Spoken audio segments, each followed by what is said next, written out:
Greetings, traveler. Have you ever been in a situation as a game designer where you know that there's going to be some competition or some comparison between your design and the one of another game designer, and you're terrified of that moment?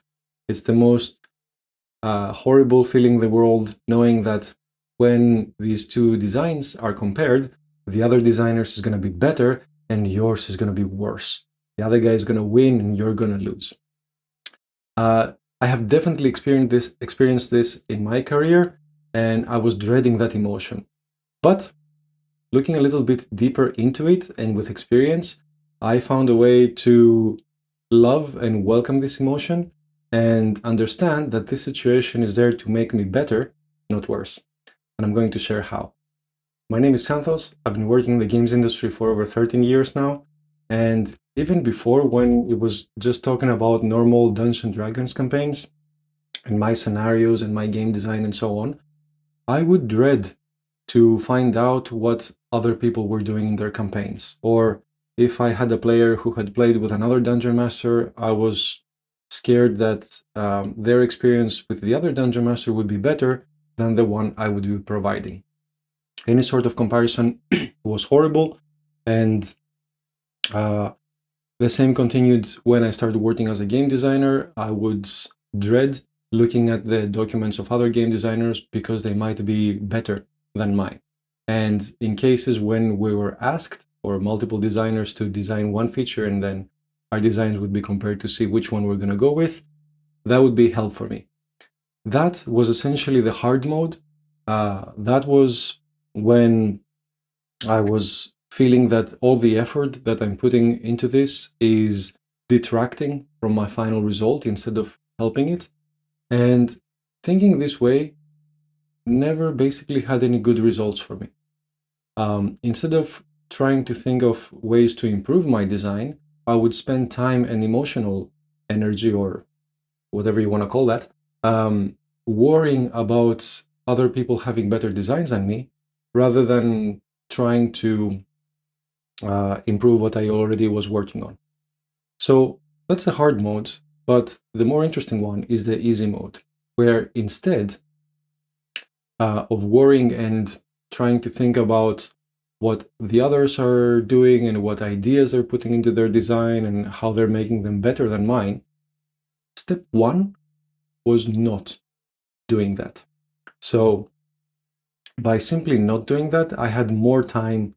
I mean, from a pure numerical standpoint, I simply had more minutes to devote in improving my design, and I had more energy because working on improving my design was something that gave me energy back rather than take energy away from me in the form of worrying.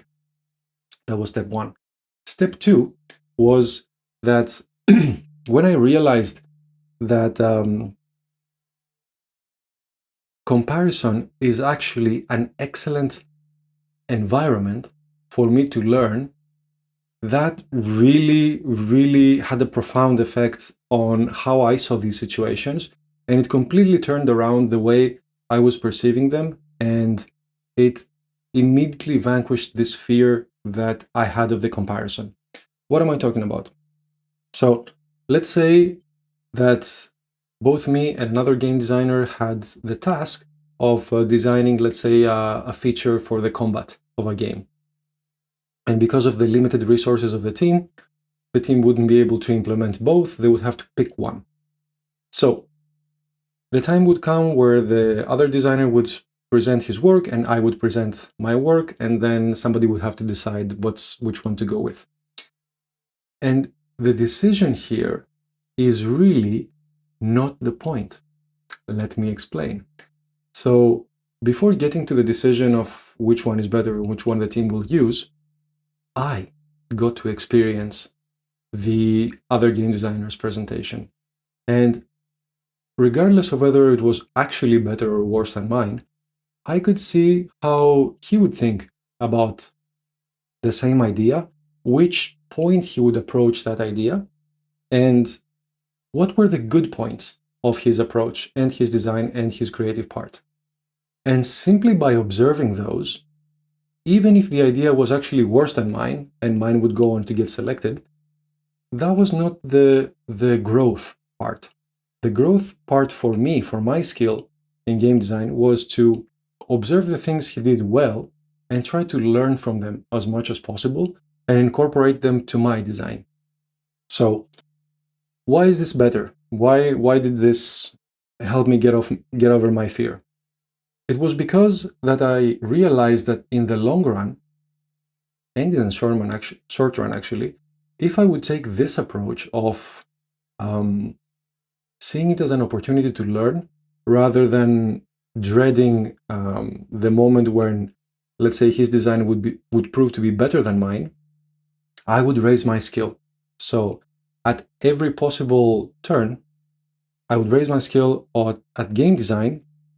So even if my design wasn't chosen for this or that purpose, I would still benefit as much as possible from the experience.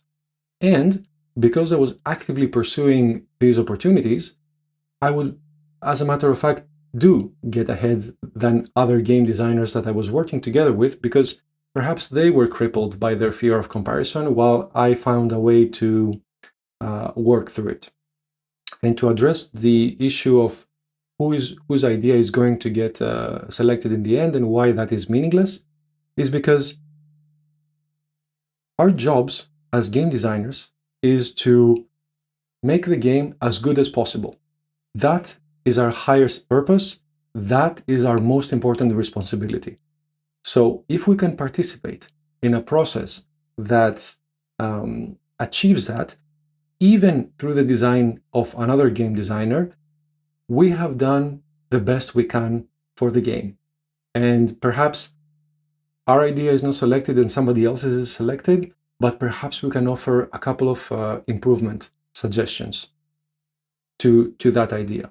So even if our suggestion is not, our design is not selected, we have done our utmost to improve the quality of the project, which is our real job, our actual job, and it's what is creating our salaries or paying us in the end. Because, for example, if our idea was always selected, but the game wasn't becoming a good game because of it, and the game wouldn't get enough profits, then the team would get shut down, the project would get canceled, or it wouldn't make as much money as it could, and everybody loses in that scenario. So by realizing that, it really stopped bothering me whose idea would get selected, because another thing is that I don't get to do the selection, and I don't know the criteria, all the criteria through which the selection is made. So perhaps my design was better, but it would take a little bit more time to implement. And due to constraints, that's why it wasn't selected. Not necessarily because it was of lower quality or something, or perhaps of another criteria that I wasn't aware of. So worrying about that part and trying to control that process and show the opponent's idea in a worse light or try to control the decision process and so on really had no positive impact in my career, my experience, or the projects I worked on at all. Seeing this as a learning experience and, in fact, discussing with the, so to call it, competition, it's not really competition because we're both working for the same thing. So it is, in fact, cooperation. And I benefited a lot from seeing it this way because I could talk to the other game designers and ask, how did you come up with this? Why did you make this decision? Ah, I see. So you also thought about that. That's a good thing. I'll try to do that from now on too. And this is an excellent, excellent learning opportunity. One that is kind of rare actually to come by if you think about it normally, because you have to be in a game project and there has to be a comparison like that possible to allow for this sort of situation. Another good place to do this is game jam events or other contests and so on, which are also good. But if you're already working on a project, your time to do these things might be limited. So if that thing happens during your everyday work, I think that's a great opportunity. It's a fantastic place to learn. And by thinking about this and by going through the fear and overcoming it and seeing for the beautiful opportunity that it is, at least in my case, it has helped me immensely. If this helps at least one other person out there, I would be super, super stoked. Anyway, let me know if you have experienced this thing, if you have ever felt this fear of comparison and how you dealt with it. And I will be very, very interested in reading that and learning from you as well. Anyway, that's it for today. Thank you so much for your time. And as always, have fun.